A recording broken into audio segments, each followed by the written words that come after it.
வணக்கம் லங்காபூர் ஊடக நேயர்களே, மீண்டும் ஒரு செய்தியோடு இணைந்திருக்கின்றோம். இந்த செய்தி அமெரிக்கா தொடர்பான செய்தி, ஊழல் தொடர்பான செய்தி, லஞ்சம் தொடர்பான செய்தி, கையூட்டு தொடர்பான செய்தி என்று துஷ்பிரயோகம் தொடர்பான செய்தி என்று நாங்கள் எடுத்துக்கொள்ளலாம்.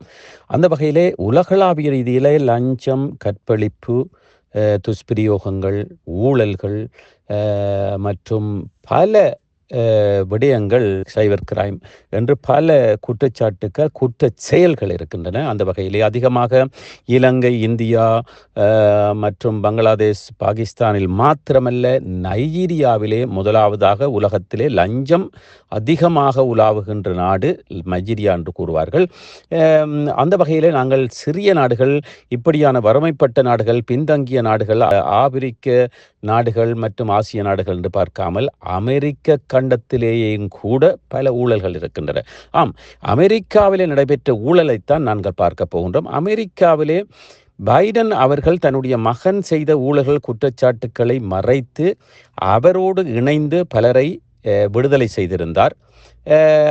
அதன் பிரகாரம் நாங்கள் பார்க்கின்ற பொழுது ஒரு பக்கச்சார்பாக அங்கேயும் சட்டத்துறையிலே, நீதித்துறையிலே மற்றும் அந்த ஆட்சித்துறையிலே ஊழல் நடைபெற்றிருப்பது பார்க்கக்கூடியதாக இருக்கிறது. அது மாத்திரமல்ல, புதிய ஜனாதிபதியாக வந்திருக்கின்ற டொனால்ட் ட்ரம்ப் அவர்களும் அதே ஊழலை செய்திருக்கிறார். அதாவது அவர் சென்ற தேர்தலிலே தோற்கடிக்கப்பட்டதன் பொழுது அவருடைய ஆதரவாளர்கள் செனட் சபையை முற்றுகையிட்டு அங்கே ஆர்ப்பாட்டம் நடத்தினார்கள். அப்படி ஆர்ப்பாட்டம் நடத்தி பல சொத்துக்களை செய்த காரணத்தினால் அவர்களை கைது செய்தார்கள். அந்த கைது செய்தவர்களை இவர் இப்பொழுது 1500 கைதிகளை விடுவித்திருக்கிறார். இது நீதித்துறையை தன்னுடைய கையிலே எடுத்து செய்த துஷ்பிரயோகம் என்று கூட கூறலாம், ஊழல் என்று கூட கூறலாம்.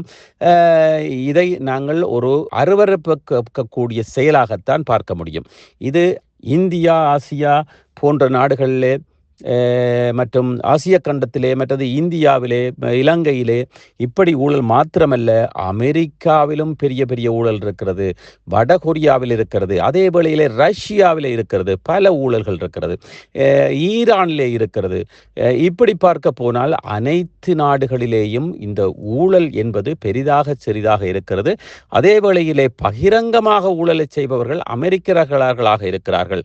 எடுத்த எடுப்பிலே தான் ஆட்சிக்கு வந்ததன் பிற்பாடு 1500 கைதிகளை விடுவித்திருக்கிறார் என்றால் அவர் நீதித்துறையை எவ்வளவு தூரம் அடக்கி வைத்திருக்கிறார் என்பதை நாங்கள் பார்த்து கொள்ள வேண்டும்.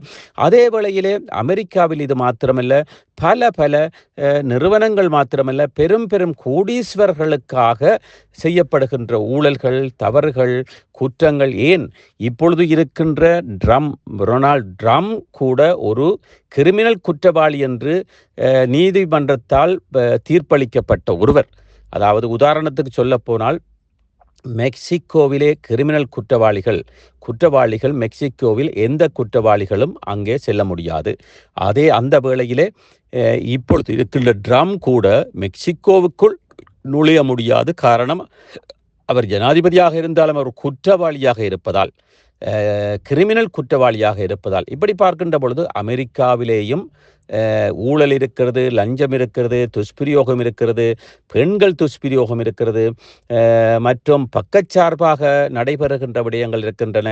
இலங்கையிலே மாத்திரமல்ல, இந்தியாவிலே மாத்திரமல்ல, நீதிபதியை தனது கையுக்குள் வைத்திருக்கின்ற ஆட்சிகள் கூட அமெரிக்காவிலே சென்ற ஆட்சியிலும் இருந்திருக்கிறது, இந்த ஆட்சியிலும் இருந்திருக்கிறது.